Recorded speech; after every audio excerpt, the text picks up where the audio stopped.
vamos a ir a tomar la continuación de nuestro tema, capítulo 7 del primer libro de Corintios. Vamos a leer unos versículos más adelante y quiero toda su atención. Capítulo 7 del primer libro de Corintios, para que vayan buscando ahí en casa o acá en sus Biblias, y mientras buscamos ahí vamos a orar. Vamos a decirle: Señor, háblanos, que salgan tesoros de acá, cosas ocultas y preciosas, Señor, que nosotros necesitamos tomar para nosotros, para enseñar a nuestra familia y para enseñar a los nuevos creyentes, Señor. Y en este tema de familia, Señor, yo te pido que nos uses para edificación y no para destrucción, y que podamos tener hogares indestructibles, en el nombre de Jesús. Amén. ¿Sí les gusta el tema? ¿Sí les no? Bien. Muy bien, entonces íbamos en el verso 8, verso 9, vamos al verso 10. Aquí ya se cambia de tema. ¿Están conmigo en casa aquí? Bueno, verso 10 dice: pero a los que están unidos en matrimonio mando no yo, dice Pablo, sino el Señor, que la mujer no se separe del marido. En el contexto completo del capítulo está hablando los creyentes, ¿no? Más adelante vamos a poder entender el contexto de la carta. Entonces dice que si llegaste al Señor con tu esposo, pues no lo dejes, no te separes, mantente con él.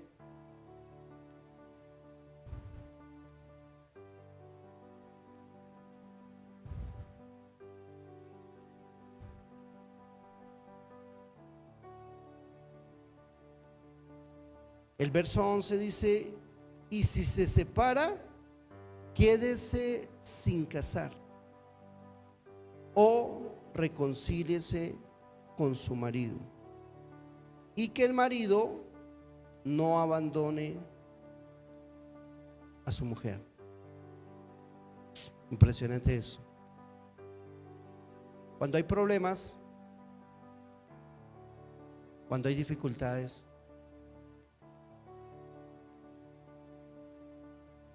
ese es un tema muy espinoso, porque Pablo no da explicaciones acerca de todos los problemas que pueden pasar para una separación, no para un divorcio, no, para una separación. La separación y el divorcio son dos cosas diferentes en la Biblia, ¿no? Entonces, cuando hay problemas fuertes en el matrimonio, hay casos donde es necesario una separación, un tiempo, pero son casos muy fuertes, donde hay que esperar. Ejemplo: abandono.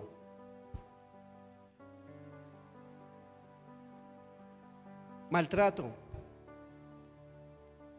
simple, ¿no? Cuando hablo de maltrato simple es palabras, no golpes, ¿no? A los golpes sí hay que divorciarse de la persona. Maltrato verbal, abandono, irresponsabilidad del cónyuge en su rol. Esas cosas pueden causar una separación y una espera de cambio. Si no ocurre el cambio, entonces ya es definitivo. Eso es un tema bastante espinoso que ustedes nunca van a escuchar que se predique muy comúnmente, pero nos toca, porque vamos a tener muchos casos donde se amerita una separación. Entonces, abandono, ¿sí? Irresponsabilidad del cónyuge que no responde, que en este caso digamos del hombre, que de pronto no responde, que no da para el sustento de su casa.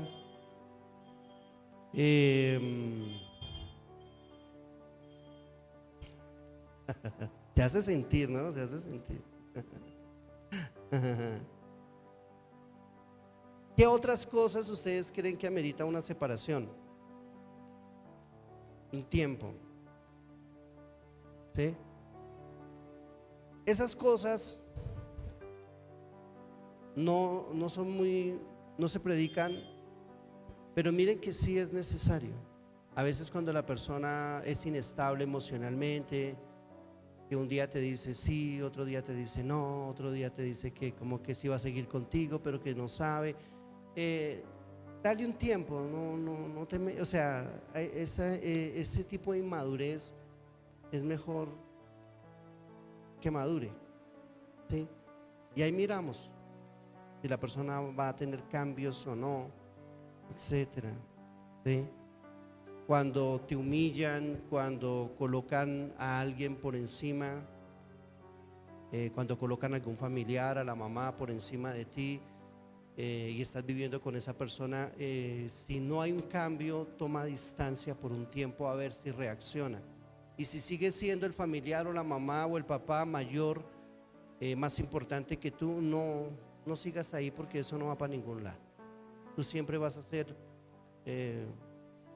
menospreciado, menospreciado. Y estos casos deben ser tenidos en cuenta en consejería, ¿no? Porque la única causal de divorcio inicialmente es el adulterio, pero el adulterio confirmado, ¿no? Entonces hay que entender muy bien en qué momento puede existir la posibilidad de una separación y cuándo definitivamente es un divorcio. Nadie está diciendo que eso sea la voluntad de Dios, ni que uno se case para separarse ni para divorciarse. Eso no es la voluntad de Dios, pero el corazón de nosotros es tan duro que lamentablemente esas cosas siguen ocurriendo. Amén. Muy bien, entonces evitémonos todo ese tipo de cosas, analizando a la persona con la cual vamos a convivir, decía uno de mis concuñados. O sea, es mejor conocer bien a la persona para evitarnos todos estos chicharrones terribles que no solamente te van a afectar emocionalmente a ti. Escúcheme, consejeros, no solamente van a afectar a la persona como tal, sino van a afectar a la familia, van a afectar a los hijos si los tienen. El daño más grande que se le hace en una separación no es a la pareja, ni el daño que se hace a uno mismo. El daño más grave se le hace a los hijos. Uno a la larga puede superar eso. Algunos se demoran más, otros se demoran menos, pero nadie se muere de amor. Pero mire los hijos cómo quedan. Entonces, para evitarnos todo eso, aconsejemos bien. Si vemos que el muchacho o la muchacha anda pegada a la mamá y vive por la mamá o algo así, y ves que que dice no, vamos a vivir en la casa de mi mamá, vamos a vivir en la casa, o sea, no te cases con esa persona, porque esa persona te va a hacer infeliz, vas a tener un problema terrible. Entonces mejor evitémonos el problema.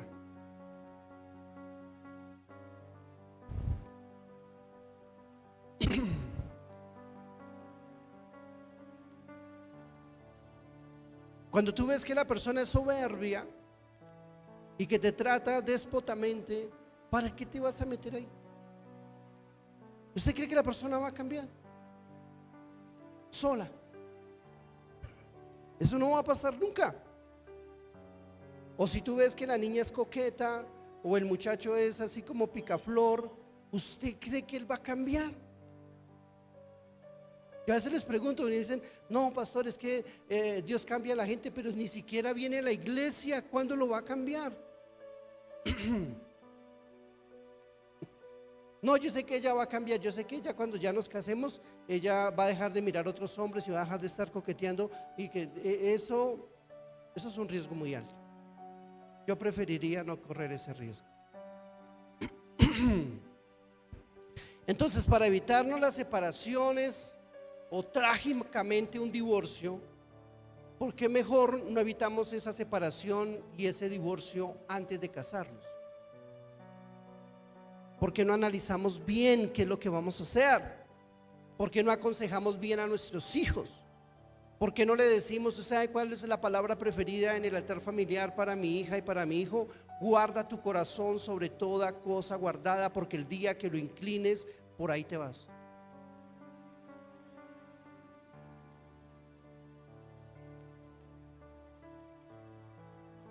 O sea, la idea es que ellos van a sentir atracción,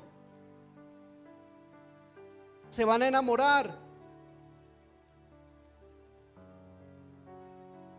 pero si ellos guardan su corazón, van a poder esperar, aunque durante ese tiempo de espera les haya gustado uno, dos o tres, pero nunca entregaron su corazón.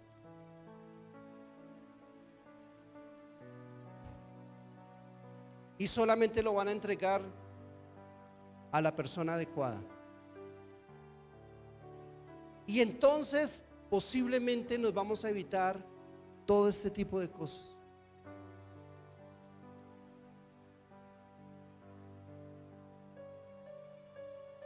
Nadie es perfecto. Hay que aclararles a nuestros hijos que ellos nunca se van a casar con una persona perfecta, pero sí hay principios.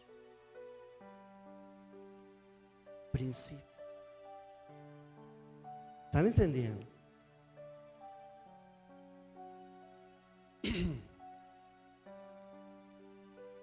Hay cosas de cosas.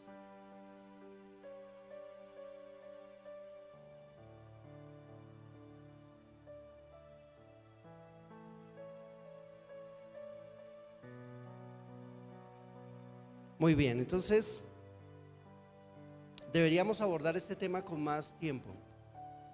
Creo que me voy a dar una clase en la U para los consejeros y para todo el mundo, una clase sobre este versículo. ¿Me acuerdas, Mari? Para la próxima vez que me toque dar clase, voy a dar un tema de estos bien a profundidad, porque no se puede hacer en el púlpito porque no hay tiempo, pero sí lo podemos hacer en una clase de la U. Vamos a seguir avanzando al siguiente versículo, verso 11. Y si se separa, quédese sin casar o reconcíliese con su marido, y que el marido no abandone a su mujer. Entonces la obediencia es a que hay que esperar qué pasa, porque hay gente que cambia, hay otros que no. La idea es ver frutos. Cuando uno da consejería matrimonial o de pareja, uno le dice, vamos un paso a la vez. Vas a dar este paso, vas a confrontar a la persona, le vas a hablar claro, le vas a decir, si tú no respondes por tu hogar, si tú no me das el lugar que me corresponde, si no nos vamos de la casa de tu mamá, o etcétera, etcétera, cualquiera sea la problemática, entonces la decisión es definitiva. Y tú le das, lo confrontas y luego esperas qué hace. Y si ves que no hubo ningún cambio, entonces ya no hay nada que hacer. Pero si la persona comienza a dar pasos hacia atrás porque realmente te ama, entonces ahí miramos si hay frutos verdaderos de arrepentimiento. Y podría volverse a reconciliar, o sea, volver a estar con su esposo, con su esposa. ¿Sí? Complicado, ¿no? Pero mire que en la Biblia está todo. No hay otro manual que ir a buscar. La Biblia es suficiente. Ahora, si usted habla con un psicólogo, ¿qué le va a decir? Barbaridades. ¿Qué es lo que aconsejan los psicólogos? Tonterías. Decía ayer el catedrático que me estaba dando la clase, decía que a él le daba miedo, así, Marisol lo va a ver después, dice que le daba miedo los psicólogos. Ellos hablan unas cosas absurdas, que no tienen ni pies ni cabeza. Entonces es muy importante tener claridad sobre las escrituras para poder aconsejar.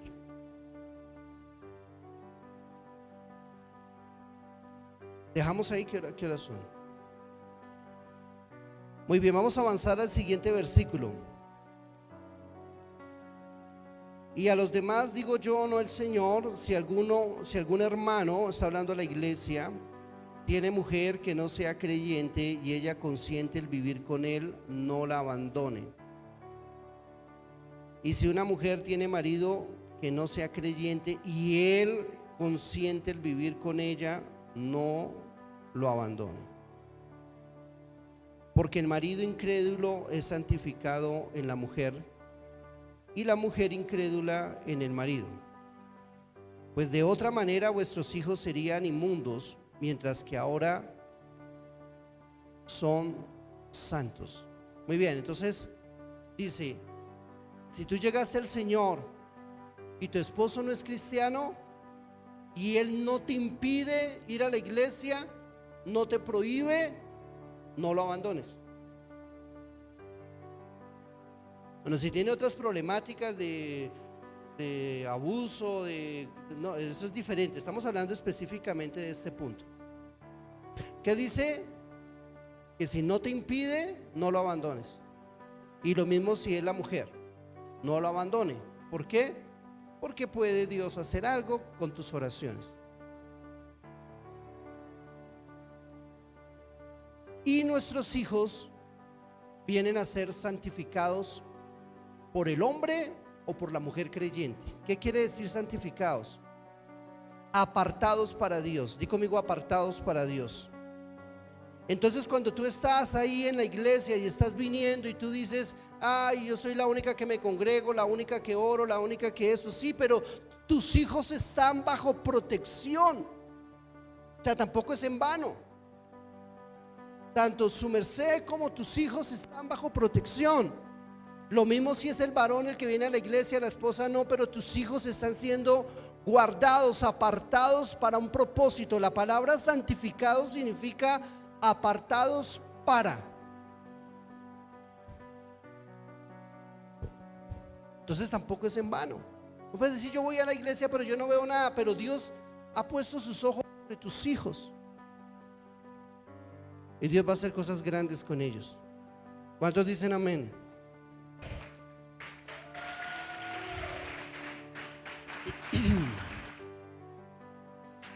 Entonces hasta tu marido va a recibir esa santificación. Hasta la esposa incrédula va a recibir parte de lo que Dios te da a ti y de lógico tus hijos. Entonces no es en vano, prosigue adelante, continúa, no desmayes.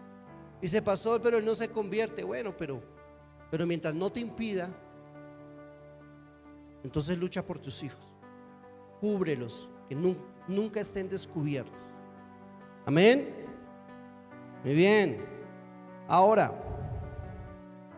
verso 15. Pero si el incrédulo se separa, sepárese, pues no está el hermano, ahí está hablando a los creyentes, no, hermano o la hermana sujeta a servidumbre en semejante caso, sino que a paz nos llamó Dios. Muy bien.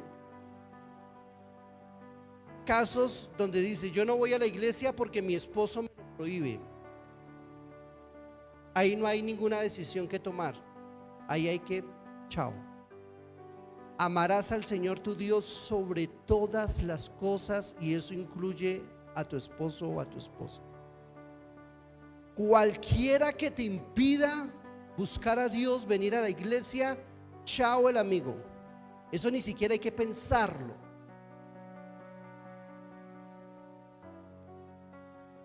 La decisión ya está tomada.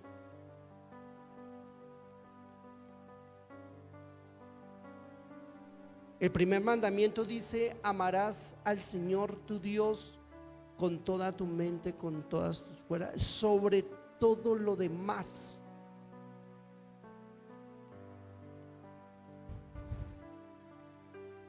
Entonces, este tipo de casos donde dice: no, yo vengo a la iglesia a escondidas porque mi esposo se dé cuenta, me pega, no sé qué, me maltrata, me hiere. Adiós. No hay nada que hacer. Eso ni siquiera hay que pensarlo. Eso es una decisión tomada. ¿Por qué? Mire lo que dice el siguiente versículo. Porque ¿qué sabes tú, oh mujer, si quizá harás salvo a tu marido? ¿O qué sabes tú, marido, si quizás harás salva a tu mujer? O sea, ¿tú estás esperando que él busque de Dios? ¿O estás orando en casa ya a escondidas para que él busque de Dios? A ver, y si no, porque Dios respeta la decisión de cada ser humano. Por eso dice: creer o no creer. O sea, se le da la opción de que lo haga o no lo haga. Y si nunca lo hace, entonces te va a dañar, te va a pagar y va a pagar a tus hijos. Estos son temas bastante espinosos, pero que la Biblia nos da solución. Entonces, si alguna mujer que me está viendo en algún país de habla hispana y tiene esta problemática de que su esposo la amenazó, le dijo que no vuelve a la iglesia, que no sé qué, que si la llega a ver entonces que tiene problemas o la deja, ya la decisión está tomada. ¿Estabas esperando una confirmación? Déjalo, de una, con divorcio y todo. Porque ¿qué es preferible? ¿Dejar a un hombre o a una mujer o irte para el infierno con tus hijos? ¿Qué es preferible? Porque es más fácil que él te ale para el mundo que tú lo ales para Dios. Esa decisión ni siquiera se piensa. Pastor, no está exagerado, yo sé lo que les digo. Si nomás uno deja de congregarse 8 días, 15 días y se enfría, ¿cómo será dejando de venir a la iglesia? Se muere. ¿No, es verdad o es mentira lo que le estoy diciendo? Bueno, entonces, la vida, mi salvación no es un chiste. Esta salvación hay que cuidarla, hay que guardarla. Algunos dicen que nunca se pierde, yo creo que sí. Entonces dice que hay que guardarla con celo, como el tesoro más grande. Mi salvación es personal y yo tengo que cuidarla aún de mi esposo o de mi esposa, porque Dios está por encima de ellos. Wow. Muy bien. Yo sé que hay muchas mujeres, sobre todo mujeres, que tienen ese miedo. Dice: yo no sé qué hacer, me amenaza, me dice que me va a dejar, me dice que me va a poner un golpe, que me va, ni siquiera lo pienses. Dios te recibe, Dios viene a ser tu padre, Dios viene a ser tu esposo, Dios viene a ser el padre de tus hijos. Nada que temer. Amén. Dios responde por ti. Aleluya. Y como siempre les digo en estos casos en consejería, me dicen: ¿qué hago? Yo digo: no, ya la decisión está tomada. O sea, ni siquiera hay que pensarlo. Se acabó. Porque si te pones a pensarlo, te quedas pensando. ¿Esa es la voluntad de Dios? Claro que no. Pero Dios nos da soluciones en medio de nuestra naturaleza caída, de nuestro pecado. En la antigüedad, ¿cómo era? Daban carta de divorcio. En la antigüedad, imagínense, en el Antiguo Testamento se daba carta de divorcio porque la mujer dejaba quemar el arroz. Por cualquier cosa, dice la Biblia, por cualquier cosa. El esposo decía: ay, a mí esta ya no me gusta, está como muy mechuda, y por eso la dejaba.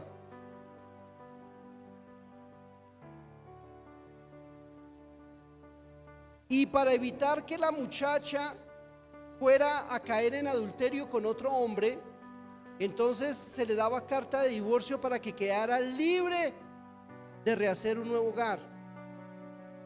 Pero dijo el Señor Jesús, al principio, cuando Dios los creó, no fue así. Esa carta de divorcio se dio por la dureza del corazón. ¿Me entienden eso? Se dio por la dureza de corazón. Y hoy en día es igual. Lo que Dios quiere es que el matrimonio dure para siempre, ¿no es cierto?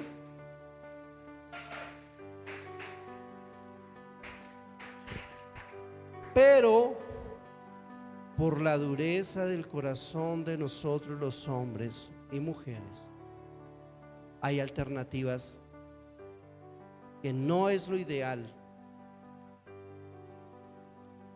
pero pues para que una mujer no quede amarrada a un hombre o un hombre a una mujer para toda la vida y se tenga que arruinar su vida o la de sus hijos, entonces existen alternativas para poder salir de estos conflictos tan comunes, tan comunes. Y entonces cuando uno va a hablar acerca del seminario de familia, la gente le tiene miedo a esto, porque cada uno de nosotros queremos vivir como bien nos parezca. No nos gusta que nadie nos coloque una regla para vivir, ¿cierto que no? Pero esa regla no es del pastor, esta regla es de Dios. Entonces no es la regla de la iglesia ni un consejo del pastor. Yo lo que les estoy leyendo acá está en la Biblia. Entonces la normatividad del matrimonio es puesta por Dios, y el que se ajusta a esa normatividad le va a ir bien, muy bien, y a sus hijos mejor todavía. Amén. Entonces termino acá. Evitémonos todo esto. Ya hay casos donde hay que tomar cartas sobre el asunto, pero evitémosle a nuestros hijos todas estas cosas, aconsejándolos bien, diciéndoles: guarda tu corazón, guarda tu corazón, guarda tu corazón, guarda tu corazón. Espera, espera.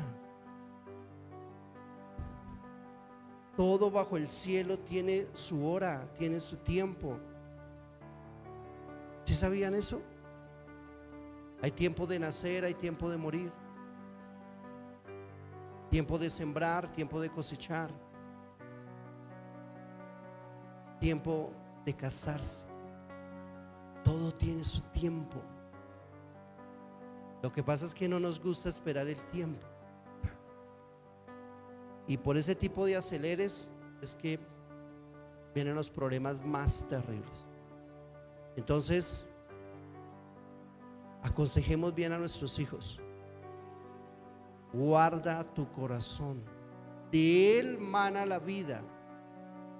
Si las emociones de nuestros hijos están bien, ellos están bien. Si las emociones de nuestros hijos están mal, ellos están mal. ¿Nunca lo han visto así?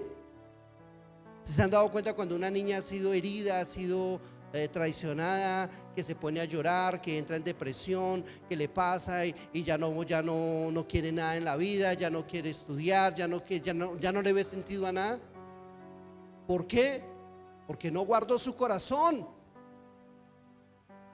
De él mana la vida.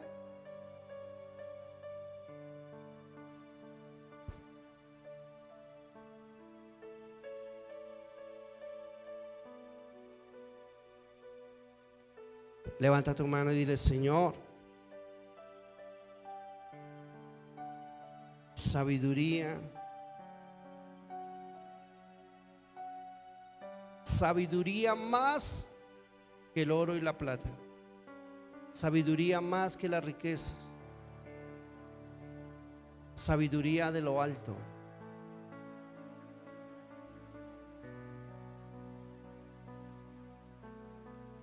Así dijo Salomón: más que oro, más que joyas, sabiduría.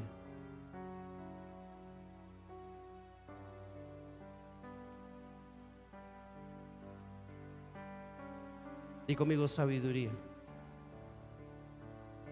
Sabiduría no es inteligencia ni conocimiento. Sabiduría es algo que exclusivamente viene de parte de Dios.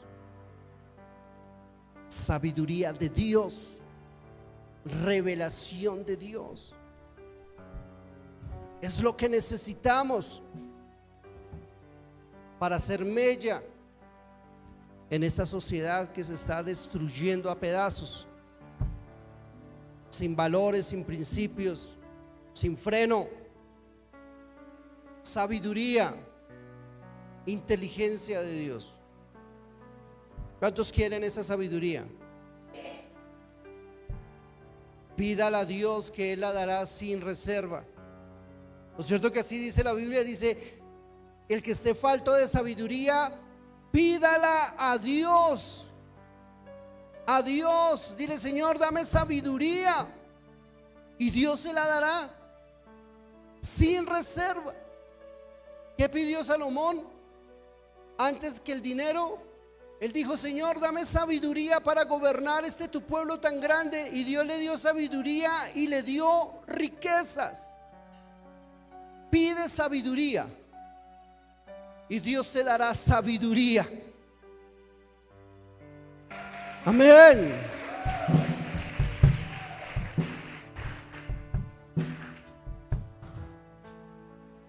Mi Señor, te damos gracias esta noche. Te bendecimos. Pedimos que estas palabras no se olviden, sino que sean guardadas en nuestros corazones,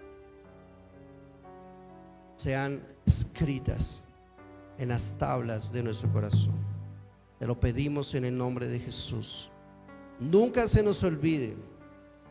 Vamos a terminar con una alabanza, así que vamos a gozárnosla y nos vemos el domingo en la mañana. 1000 bendiciones a todos.